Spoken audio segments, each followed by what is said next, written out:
इस केस में एक अजीब बात यह थी कि जब भी कोई पुलिस वाला इस केस में इन्वॉल्व होता कुछ दिनों में गायब हो जाता। आप सुन रहे हैं द रेडियो बिहार। आज आपके लिए लेकर आया हूँ एक स्टोरी। कभी कभी जो आप आंखों से देखते हैं वो आपको सच लगता है, पर क्या वो सच होता है? जॉर्ज लाइब्रेरी काफ़ी सालों से बंद पड़ी थी। पहाड़ों पे बनी ये लाइब्रेरी एकदम सुनसान सड़क के कोने में थी। किसी ज़माने में यहाँ बच्चे स्कूल के आते थे, यहाँ के पहाड़ों का नज़ारा लेते और पढ़ाई करते थे।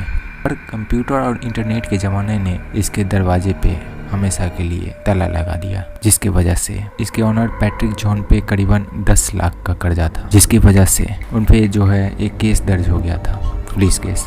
पैट्रिक एक स्टोरी राइटर भी थे। वो सस्पेंस शॉर्ट स्टोरी की किताबें पब्लिश करना चाहते थे, पर इससे पहले वो ये करते कर्जे की टेंशन, लोगों की ताने, उससे बहुत परेशान हो गए थे। वो बहुत डिप्रेस लगने लगे थे और एक दिन वो कहीं गायब हो गए। कुछ लोग कहते हैं कि वो पैसा लेकर भाग गए, पर कुछ पुराने लोगों ने पुलिस से दावा किया कि उन्होंने पैट्रिक जॉन को अक्सर लाइब्रेरी के आसपास देखा है। इस केस में एक अजीब बात ये थी कि जब भी कोई पुलिस वाला इस केस में इन्वॉल्व होता कुछ दिनों में गायब हो जाता।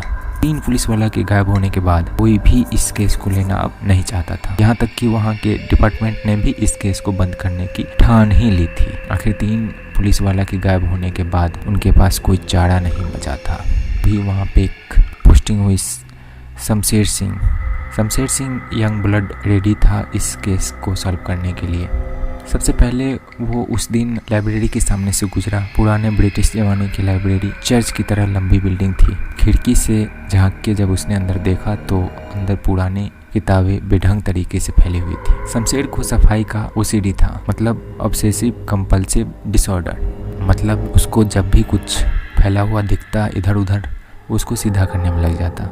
किताबें फैली हुई थी, उसका मन कर रहा था अंदर जाए और सब कुछ ठीक कर दे। उसने सोचा कि ये बात वो फालतू की चीज़ें हैं, क्योंकि मैं इसमें लगा हुआ हूँ कि इस पर ध्यान देता हूँ। इन सब चीज़ को छोड़ के वैसे भी अंदर नहीं जा सकता था, क्योंकि दरवाजे पे सील लगी हुई थी, क्योंकि ये प्रॉपर्टी ऑलरेडी डिस्प्यूट में थी। उसने दिन भर पूछताछ की, पर पुराने क्लूज के अलावा कुछ नया नहीं मिला। पैदल पैदल चलने लगा। पहाड़ों में शहर की तरह भीड़ नहीं होती है, जैसा कि कई बार कई किलोमीटर तक लोग दिखते भी नहीं हैं। इंस्पेक्टर शमशेर भी कुछ ऐसे ही रास्ते से गुजर रहा था। तभी उसने देखा एक बच्चा बस्ता टांगे आगे से निकल रहा था। उसके हाथ में बहुत सारी किताबें हैं। चलते चलते उसकी किताबें नीचे गिरने लगी। शमशेर भागा और उस बच्चे की हेल्प की।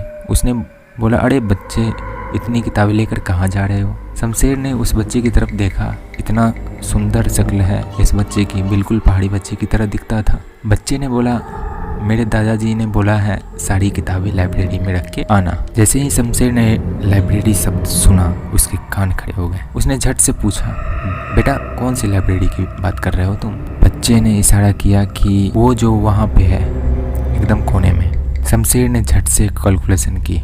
अगर पैट्रिक जो लाइब्रेरी का ऑनर था वो जिंदा होता तो उसकी उम्र इस बच्चे की दादा की उम्र की होनी चाहिए, मतलब उतनी ही होगी। वो बच्चा एंग्लो इंडियन लग रहा था और पैट्रिक भी एंग्लो इंडियन ही था।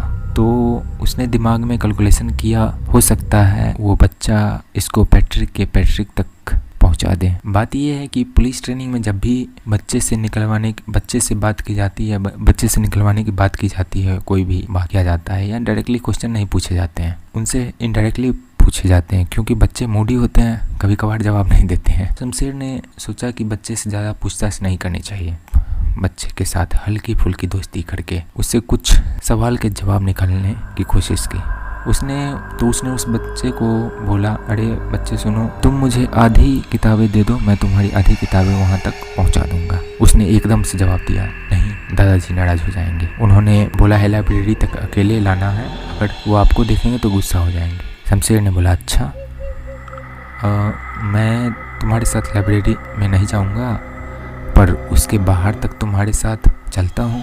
वैसे भी किताबें ऐसे गिराते हुए चलोगे तो किताबें गंदी हो जाएगी, तो दादाजी भी डांटेंगे। तो शमशेर की बातें सही लगी, उसने मान लिया। उसने आधी किताबें शमशेर को दी और दोनों लाइब्रेरी की तरफ चलने लगे। पहाड़ों में एक जगह से दूसरी जगह जाने के लिए काफ़ी शॉर्टकट्स होते हैं। बच्चे ने शमशेर को एक अलग रास्ते से गाइड किया। शमशेर चलते चलते एक्साइटेड था, वहाँ उसके दिमाग में कई सारे सवाल घूम रहे थे। उसको लगा ये बच्चा किताबें लेकर क्यों जा रहा है, वो लाइब्रेरी तो बंद पड़ी है, तो इस किताबें का पैट्रिक करेगा क्या।